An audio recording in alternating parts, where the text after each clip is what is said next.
Frères et sœurs, je vous salue encore dans le saint nom de Jésus-Christ.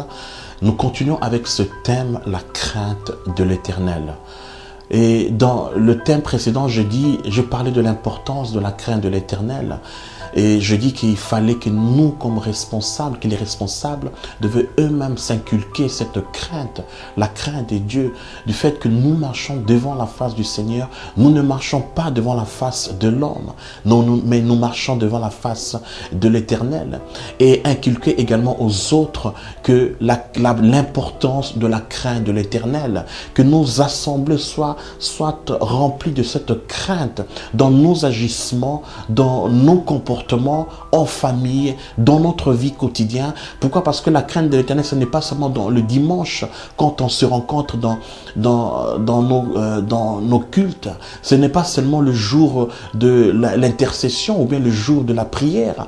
La crainte, c'est un mode de vie. C'est ma façon de vivre. C'est la façon dont j'enseigne mes enfants. C'est la façon dont j'enseigne les gens qui m'entourent. C'est la façon dont je me comporte. Donc, c'est un mode de vie que je forme en moi. Donc, elle devient mon caractère. Elle devient ma façon de vivre.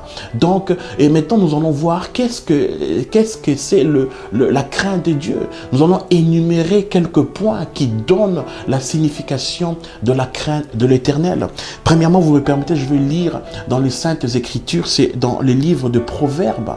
Proverbes, le chapitre 8, le verset 13. La crainte de l'Éternel, c'est la haine du mal.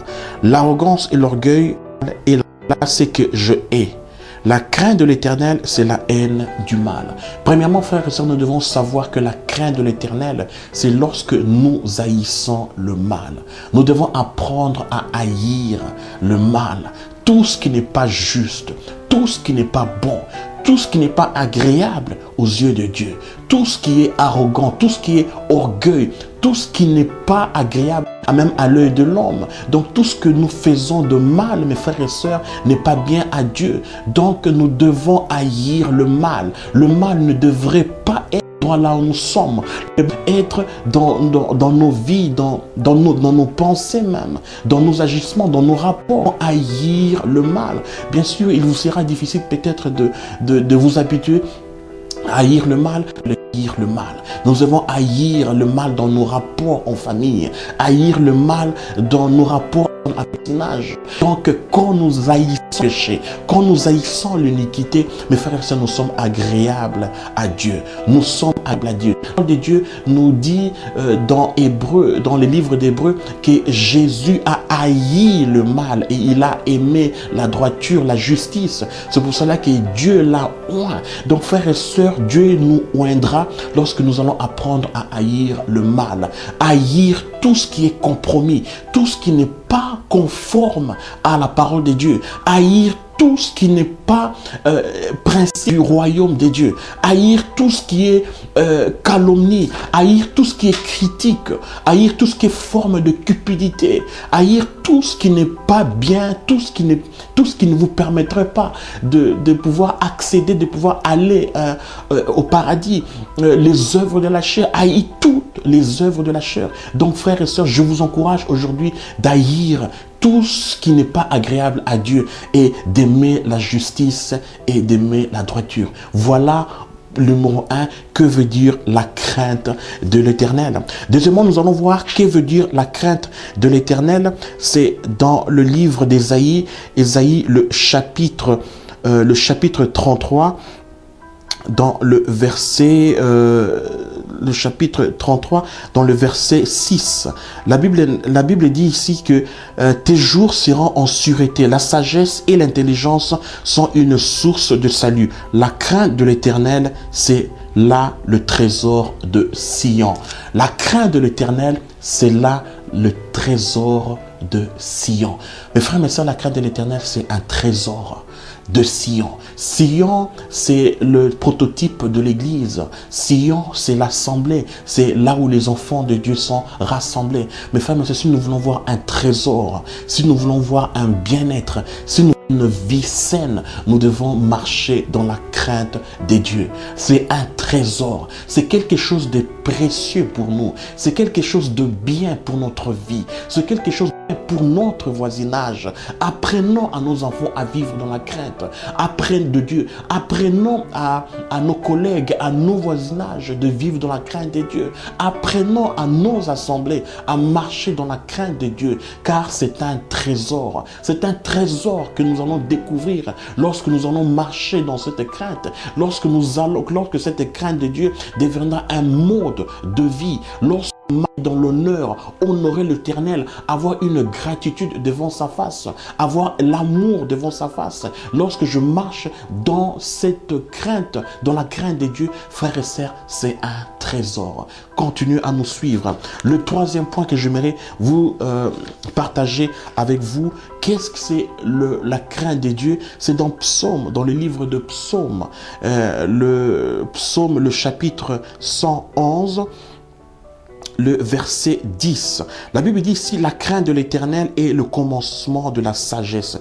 Tous ceux qui l'observent ont une raison saine. Sa gloire subsiste à jamais.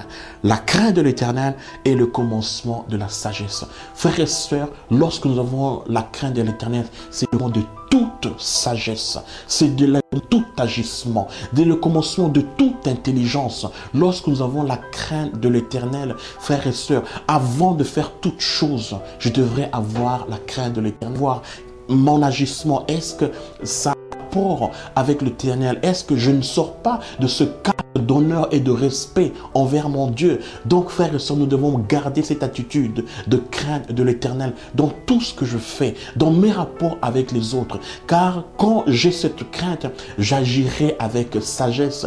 Lorsque j'ai cette crainte, j'agirai avec intelligence. Donc, mes agissements seront une bénédiction. Pourquoi? Parce que tout est dans le cadre de la crainte de l'Éternel. Frères et sœurs, j'aimerais vous encourager. Premièrement, nous avons vu la crainte de l'Éternel, c'est la haine du mal.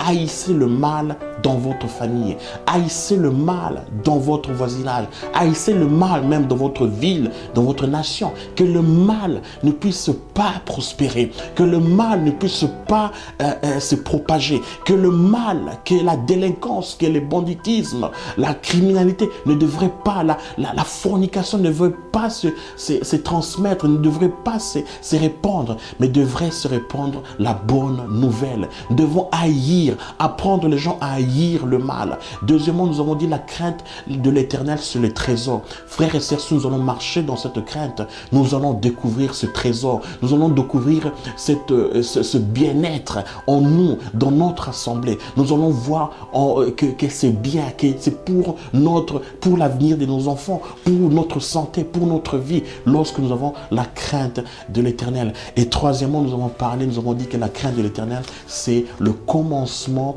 de la sagesse. Frères et sœurs, vous avez besoin de sagesse. Bien sûr, il faut demander au Seigneur, mais lorsque vous avez c'est le commencement, toute sagesse de ce monde, si vous marchez dans la crainte de Dieu. Frères et sœurs, continuez à nous suivre, continuons à marcher dans la crainte de Dieu, continuons à agir dans la crainte de Dieu, continuons à avoir des rapports avec nos frères et sœurs, nos relations avec nos frères et sœurs dans la crainte de l'Éternel. Je vous remercie, que Dieu vous bénisse, que Dieu vous fortifie et que la crainte de Dieu soit notre mode de vie. Que Dieu vous bénisse.